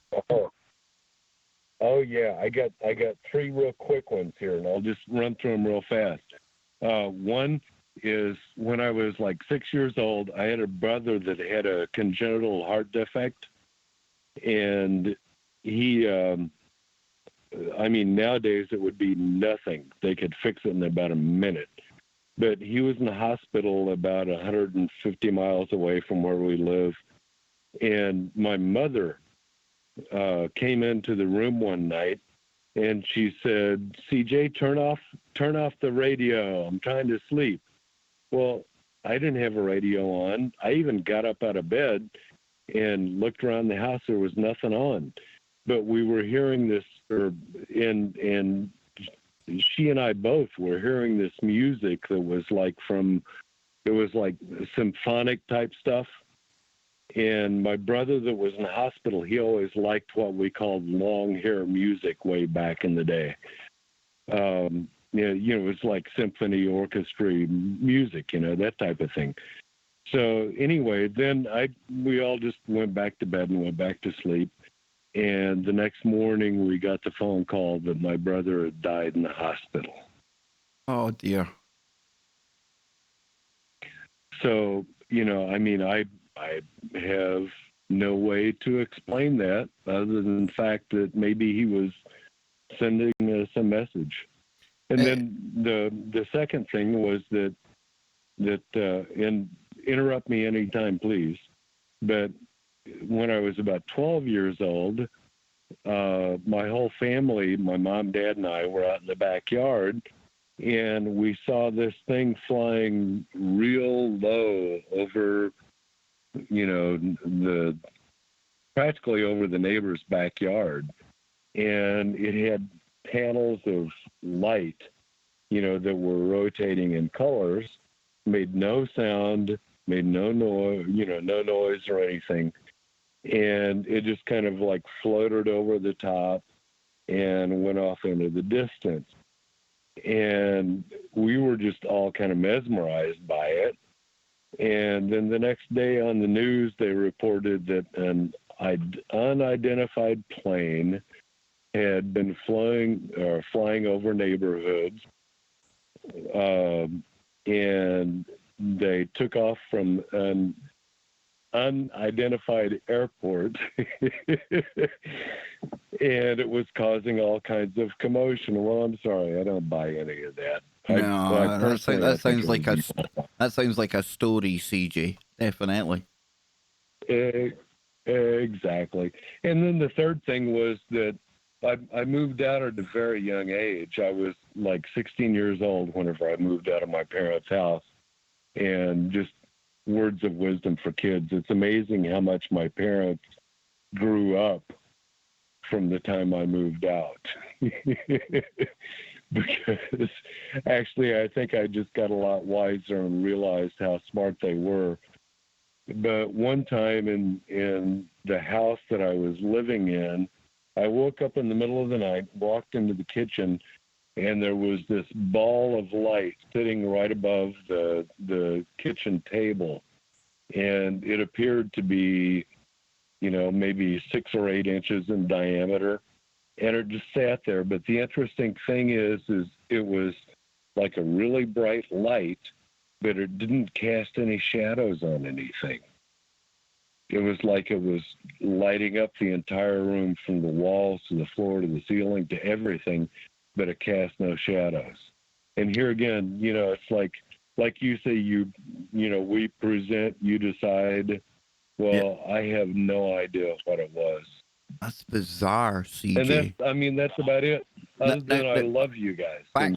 Dude, I love you. But back to that first story. I mean, that's really moving, but it does sound to me like, that was some kind of sign or something that was specifically meant for you, from that family member. That's what it sounds like to me, dude. Well, me too, yeah. And it's like he was, the interesting thing is that, and I'm not going to get on a preachy course here, but he was the only religious one in our family at the time. None of the other of us could care about religion, but he was always reading his Bible and all this type of thing. But it was just, I took it later and have taken it later in life to say that, hey, he was telling us, yes, there's something beyond this life that we live now. Yeah. That's a lovely story, CJ. It really is. And before I let you go, we're about to go on to the break. What do you make of some of the things that people are seeing in the sky? Are you open to things being otherworldly? Oh, I am, well, here again, I'm not going to get preachy, but I used to be very religious, and then I became pretty much what I call an alien agnostic. And then in my later days, I've become a Christian again. But I think that if God created human life on this planet, why couldn't he have created life on other planets? I mean, the universe is immense. Exactly. And who's to say they're not just other creations of God? Or maybe they're demonic, or maybe they're just aliens, or, here again, I have more questions than I have answers. I don't know everything. I don't know anything. What a brilliant way to finish this segment. CJ, it's been lovely talking to you, brother. Stay in touch. And we'll be back after the break, folks, with more of your calls on the Kev Baker Show here on TFRLive.com.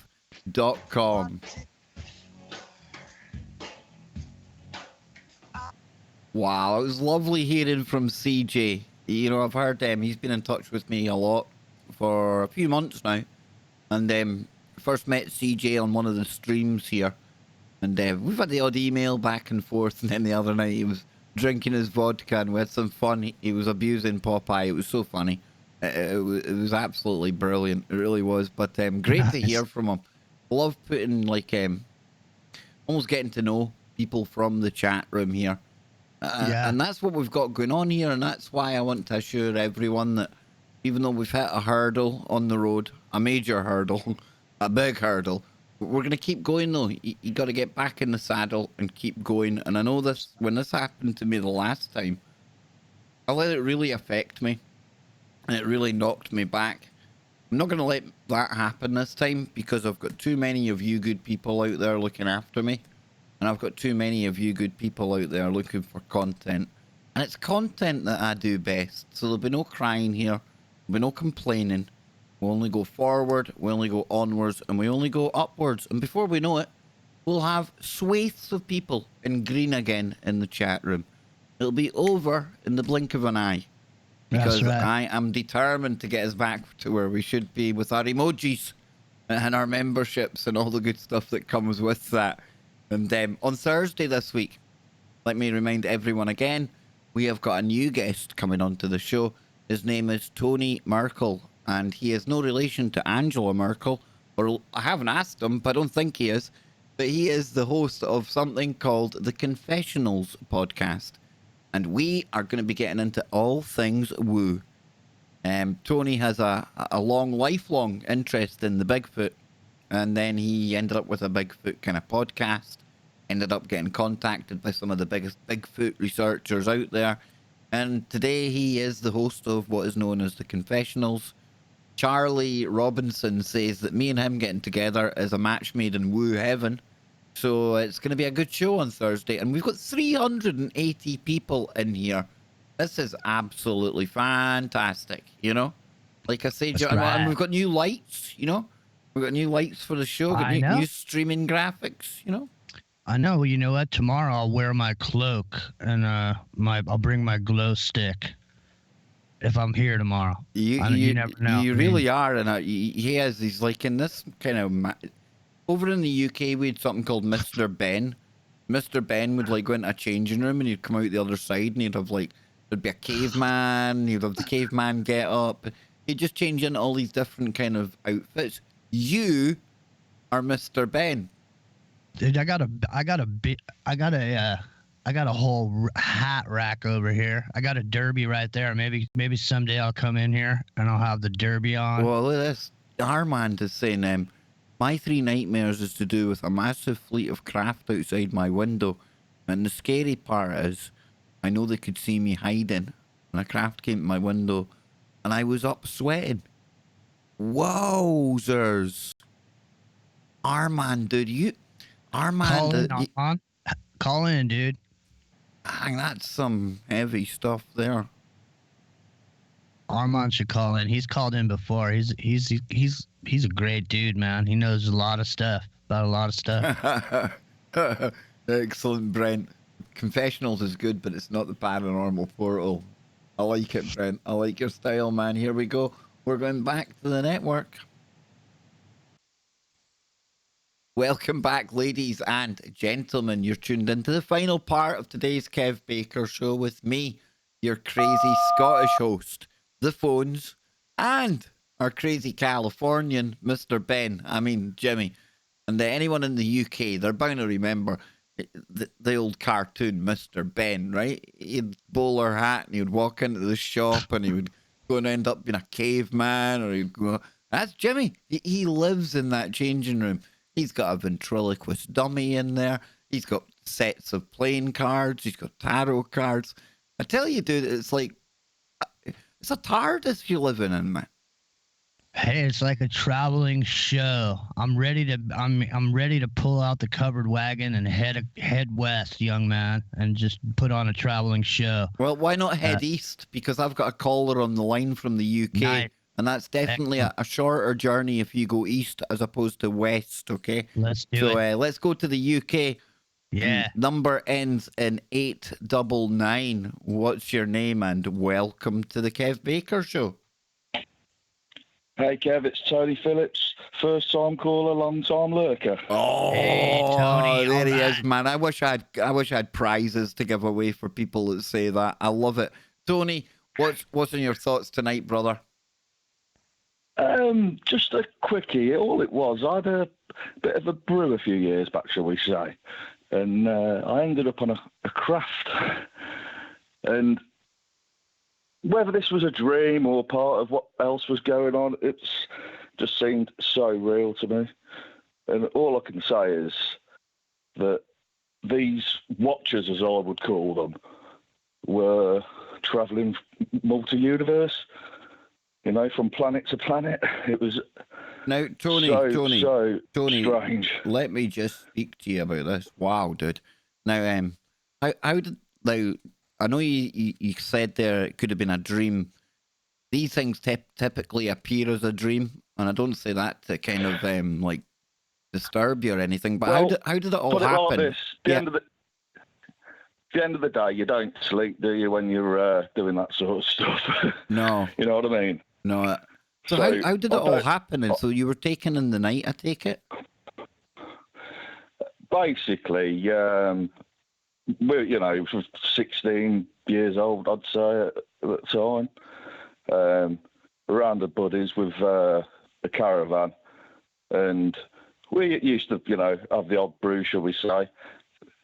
Couple of 100 mushrooms in there usually. As you do. This time, this time I've got round there. This water was jet black like oil, and it, you know, never seen nothing like it before. But after I'd had it, I opened the sink was full, a few thousand mushrooms in there, and I was just thought, oh no. Within a couple of hours of obviously trying this, I ended up disappearing out of the caravan and ended up back home somehow. And it was just a very, very surreal experience because, you know, it's I couldn't explain exactly what I've seen. It was just seemed very, very real to me, and it's lived with me to this. You know, like I say, it's 20 odd years ago. So were these the typical grey aliens with the black eyes and things like that, or do you have no memory? They were sort of humanoid. You know, very tall, skinny, sort of robe type clothing, and you know, the ship. All I could say it was very silvery. It was almost like you were travelling through a wormhole, going to these different places. The way I wasn't froze with fear. They wasn't speaking to me, but they were sort of communicating in a way was like, you know, look what we're showing you, sort of thing. It was as if to say. Look what we're doing. This is what we do. That's quite common. Around the universe, checking people out, sort of thing, or checking out, you know, different planets. I've heard this type of thing before, Jimmy. This isn't the first time I've heard an experience like this, and I get it. I know Tony here's been very open and admitted that there was mushrooms involved, but I still think that this is a kind of something that very rings a bell with a lot of other alien abductions, shall we say, Jimmy? Well, you know, what if because you partake of the mushrooms are part of an intergalactic noding of sensors that are all over the universe, and so when you take these mushrooms, you start vibrating at a different frequency Those allows you to see things that you might not have seen before. And for anyone Maybe. who thinks that is absolutely crazy, all I would say is go and watch the new Star Trek with Michael Burnham. Picard. No, not the Picard one. Oh, yeah. It's Star Trek. I think it's Generation or something. The one it's got the girl as the main character. Oh, the Netflix version. Yeah, the Netflix one, because in there, Discovery or something like that. They've got that mycelial network, and that's basically just spores, mushroom spores, but they're connected quantumly. So where Jimmy's coming from there might have sounded way out, but maybe not so much, because if there is something that connects everything in the universe, then how are we to say that maybe whatever the mushrooms do almost put you on a super highway to where these beings are, you know? Yeah. Well, you do it that. was a surreal experience. So I take it then, really it's a silly question, right? But I take it then you're very open to the idea that we're not alone in the universe, right? Oh, no. It's ever since that day I've been interested in this sort of stuff, whereas prior to that, it was just the normal sort of stuff growing up. So this was really a life That's what got me into the woo. So this was really a life-changing event, yeah. Wow. I mean, that is... changed my perspective on what it's all about, sort of thing. That's profound, Jimmy, isn't it? I mean, that really is. Yeah, it really is, man. I'm sweet of you to call, too, today, because... it's always great to hear from people, besides, what Kevin and I, bring to the table. It's always great to hear, bringing some strong stuff to the table. Thanks, Tony. It's really killer, man. No, well, you two guys, and obviously the rest of the boys that do the shows, big up, and really sad what's happened with your channel, Kev. Hopefully I'll sort it out for you, mate. Exactly, dude. We got back the last time. Exactly. We keep going on, Tony. We keep going on. And I thank you for calling in, brother. And before I let you go, though, we've been talking about the Nigerian meteorite, all these asteroids flying about, and people going for it. Do you think there's something out there that they're trying to hide from us? Do you think there's anything to that? Do you think it's just nothing? No, I honestly believe there's all sorts going on that they're trying to hide from us. It's just trying to put your finger on exactly what they are trying to do, because there's that much going on. You haven't got a clue where you're at, really. Tony, you are wide awake, because the fact that you know that there's too much to keep your eyes on, that you're getting very close to being that next level of being awake, when you start to realize that there's just too much for one man possibly to keep his eye on. And whatever they're doing, whatever we know about, there's probably 10 times more stuff that we don't know about, guys, So Tony, thank you for phoning in. Thank you for being a friend to the show, and continue to hang out here, brother, because we're all in this together, man. Wicked. Really good to speak to you. See you later, guys. Good to speak to you, bro. Good to speak to you. Nice guy. That's really interesting. Now, we've got another caller on the line, but really quickly, Jimmy, when somebody has an experience that changes their perspective on how they view these things, you have to pay attention to that, Even if it was just something that Tony, experienced in his mind, it was profound and real to him, to the point where it made him change how he looked at this stuff.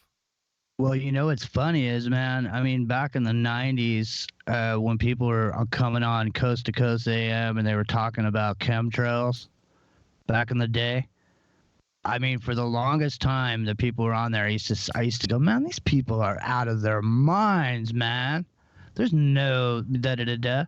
And then one day I was driving to Phoenix, Arizona, and I was going across Nevada, and that was the first time that I ever saw them in the sky, and there was a checkerboard pattern, and I started to get paranoid, man, because I looked up, because I never believed it until I actually experienced it for myself, and I think that's kind of what he was talking about too.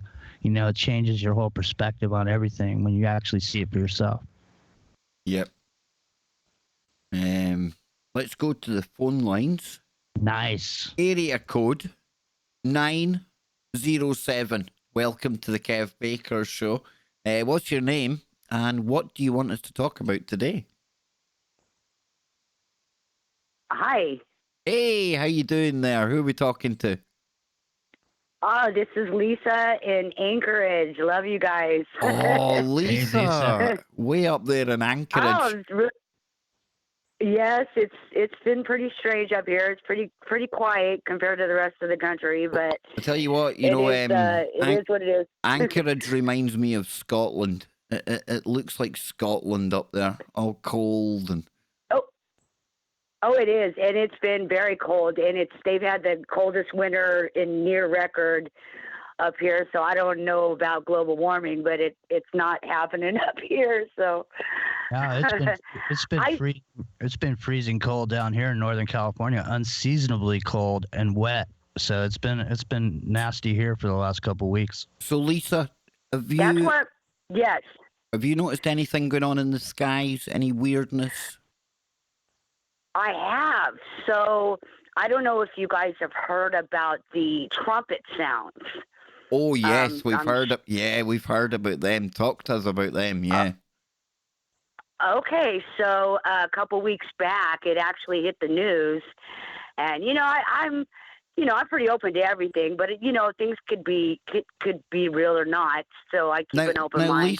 Lisa, did you hear them? Because I remember playing these on the show. I went to an Anchorage Facebook group, and there'd been some. I did. Yeah, I played them on the show. So you heard them? Wow. I actually heard them, and so it was pretty unnerving. It was a very loud, metallic trumpet sound that hit the news. I don't know what it all means. I don't know if it's harp, because harp's up here very close to us. So there's a lot of speculation, but I just wanted to chime in and say that yes. And I did hear the trumpet sounds. So for whatever it's worth. Lisa, what do you think they are? I mean, what do you think after hearing them?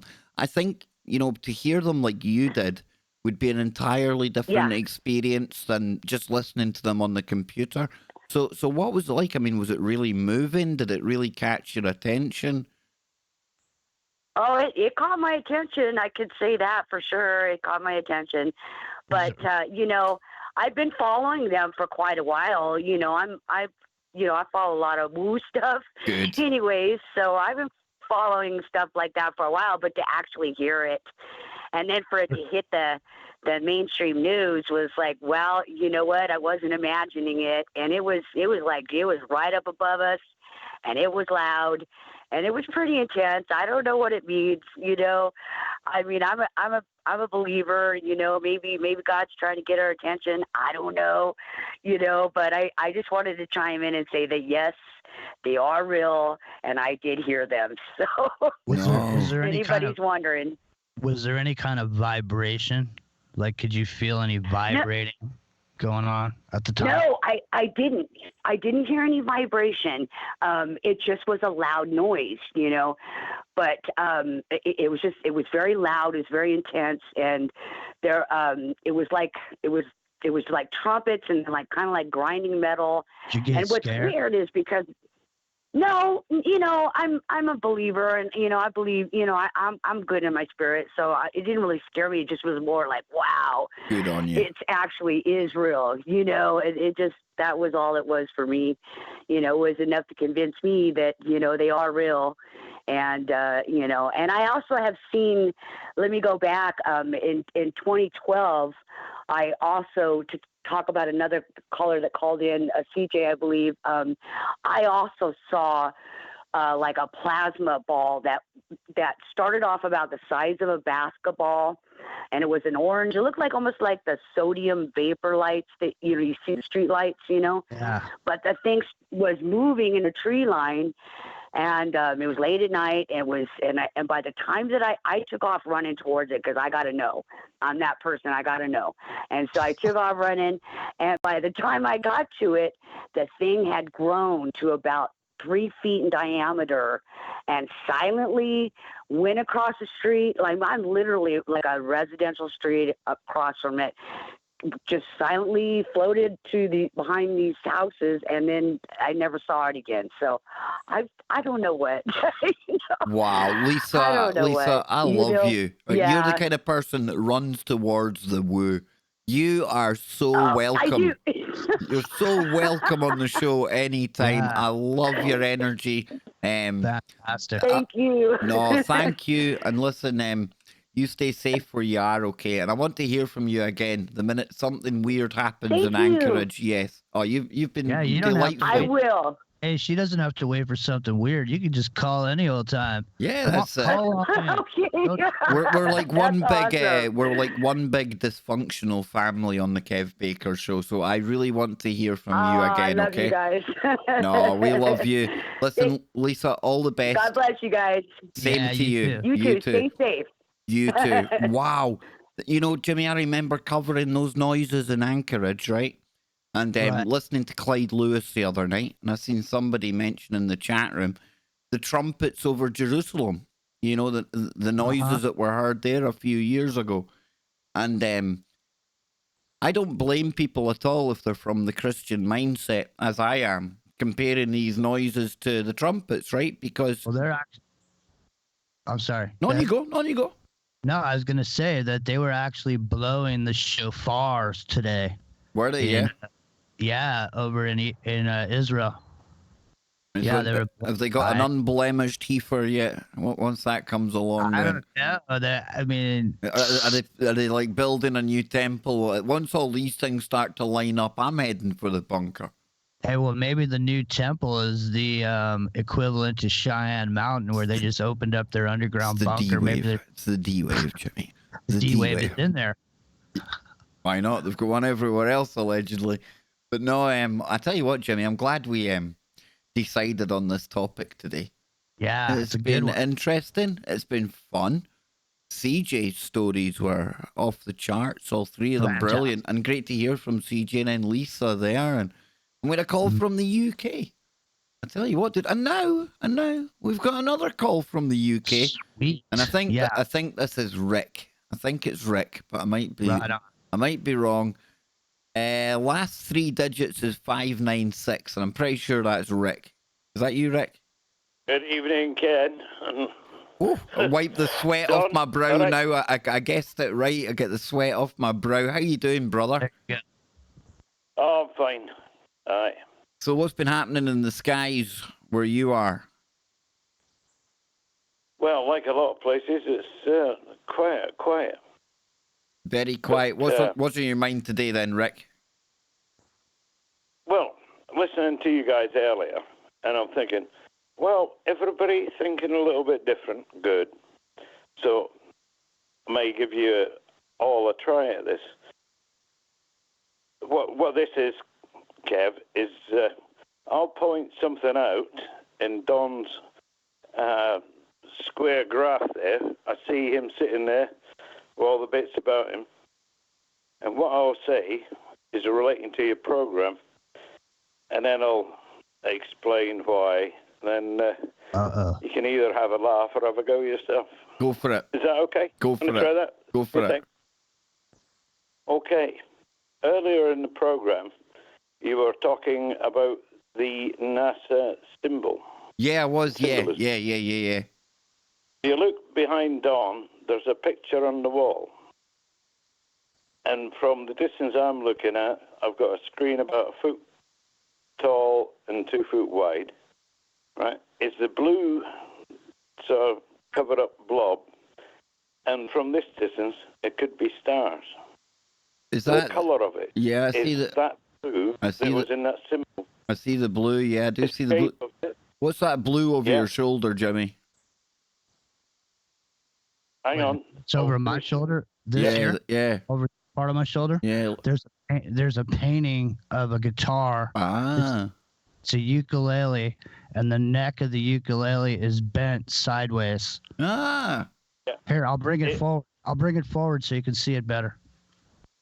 It's the shape of the blue at the background and the red outline goes with the NASA one. NASA symbol. So what do you make on the other side of you, you've got what looks like a V pointing up in shiny colours. That's because you've got a white cloth or something on one side of it, a red cloth on the other. Yeah. Right. Yeah. You see the way that is shaped? Yeah, that is the same as the red chevron, yeah.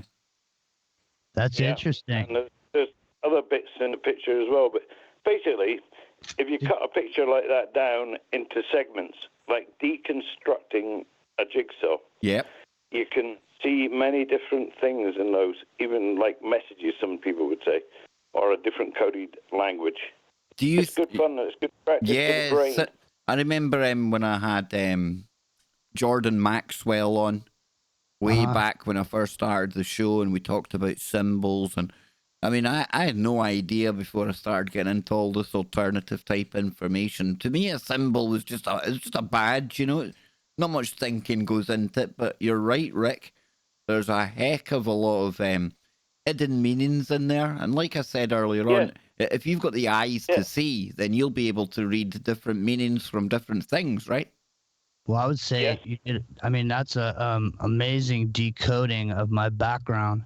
That's very good. It's a very good eye, Rick. You've got a very good eye, Rick. I'll give you that. I'm telling you, man. Well, there's all, and if you stop, I want to see what else to see.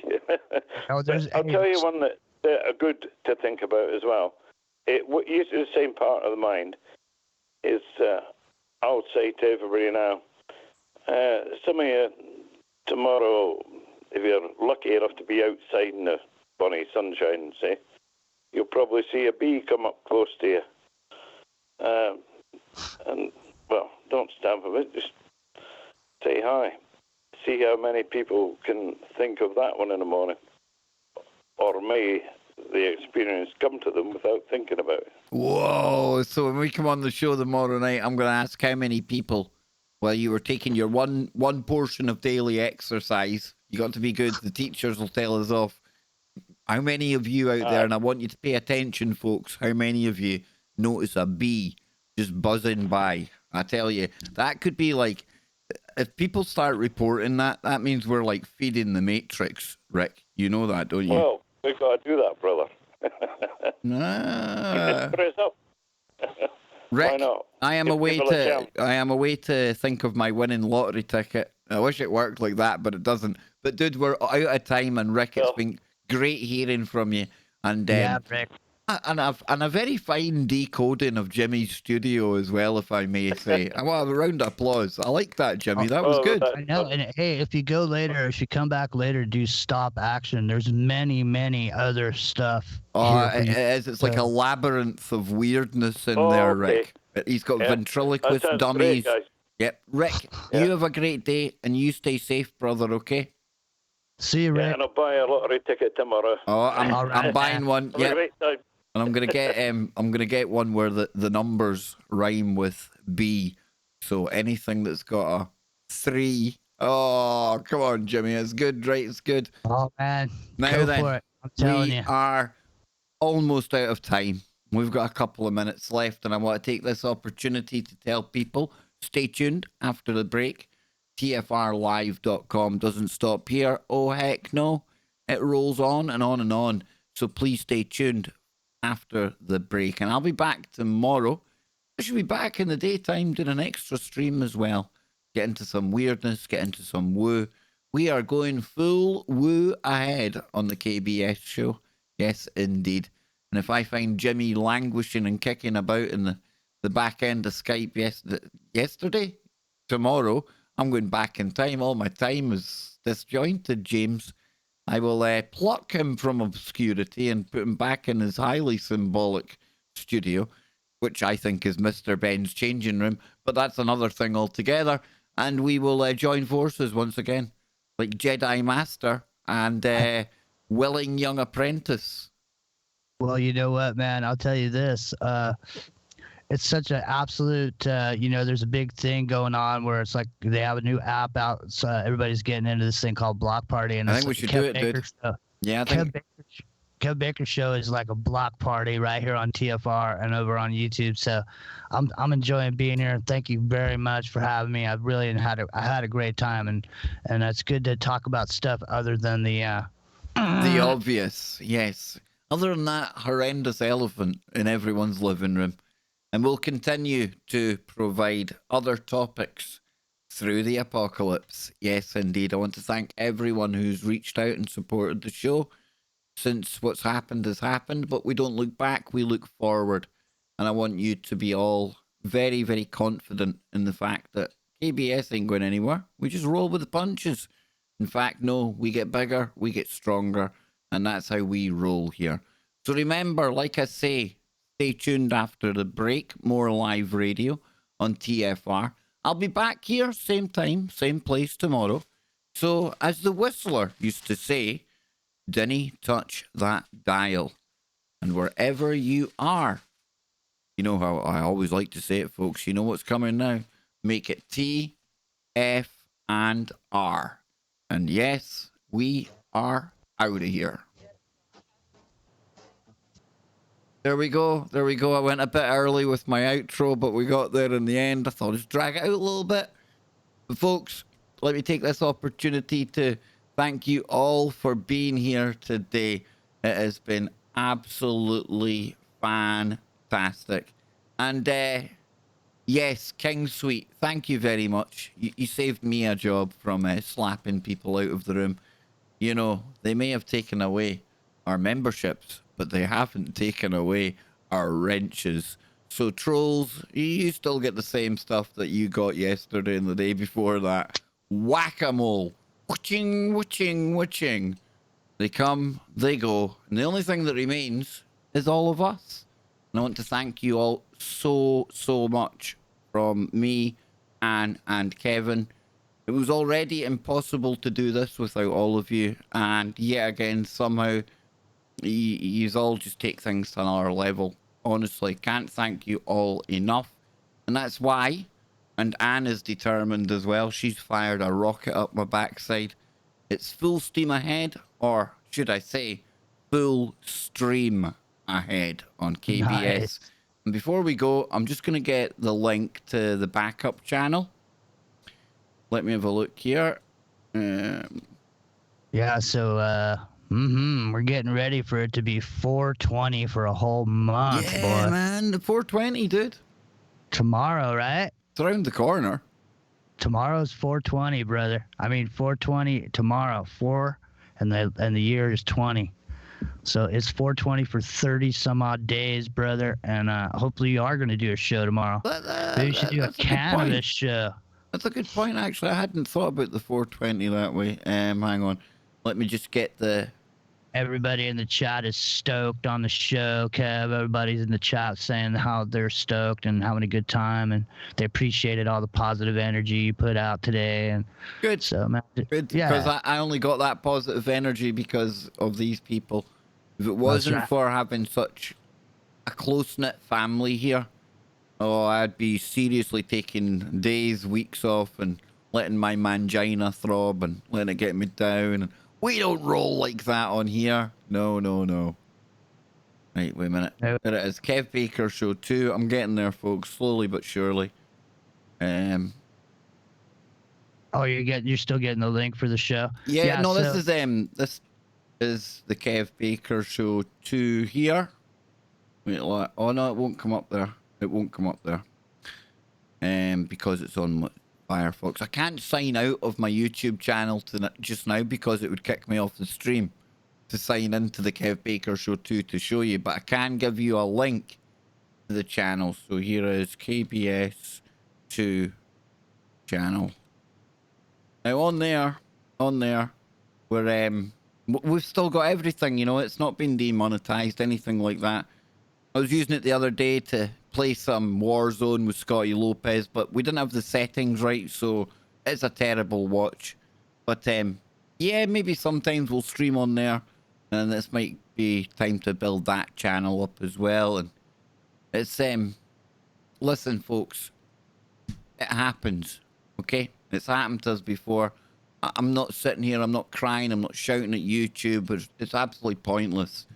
And I ask all of you out there, if you do retweet the tweet I put to Team YouTube, things like that, it's pointless, like being cheeky. You're getting nowhere with it. And I find the best policy is to just roll with the punches. I've done what I can do on my end. I'm waiting to hear word back from some things. But away from the internet and life in general, I've always found that being polite about things gets things done a lot quicker than being an asshat about it. So, yeah, let's just watch this space.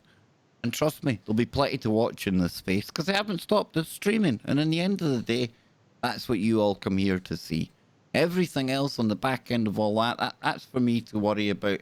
But for you out there, I just want you to make sure you know that I will be coming back with more of my crazy and quirky content.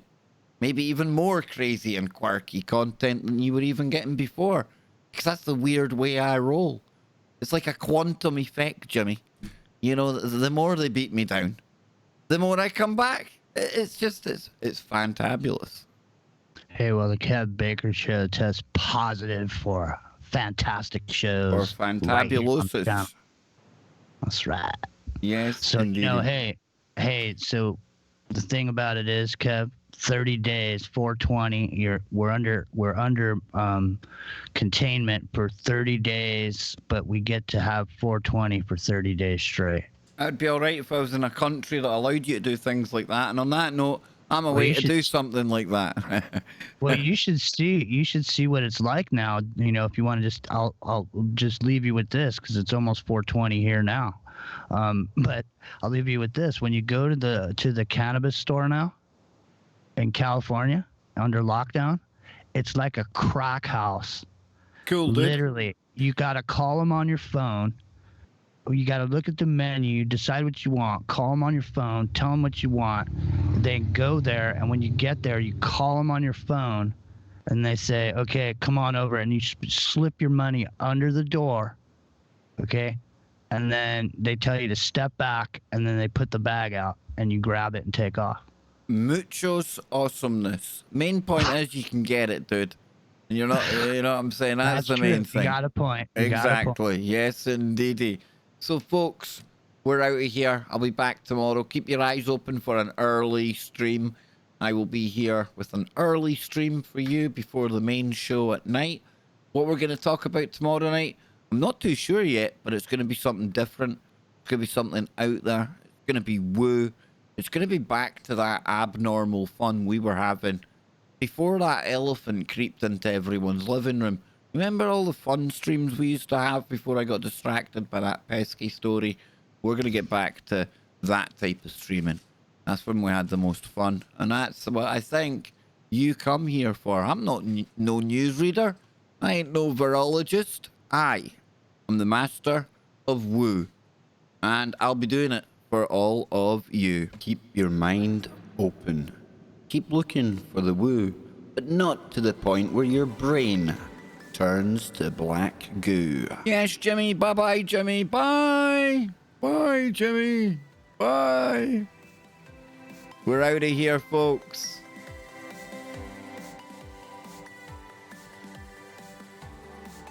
I'm just looking at the chat room.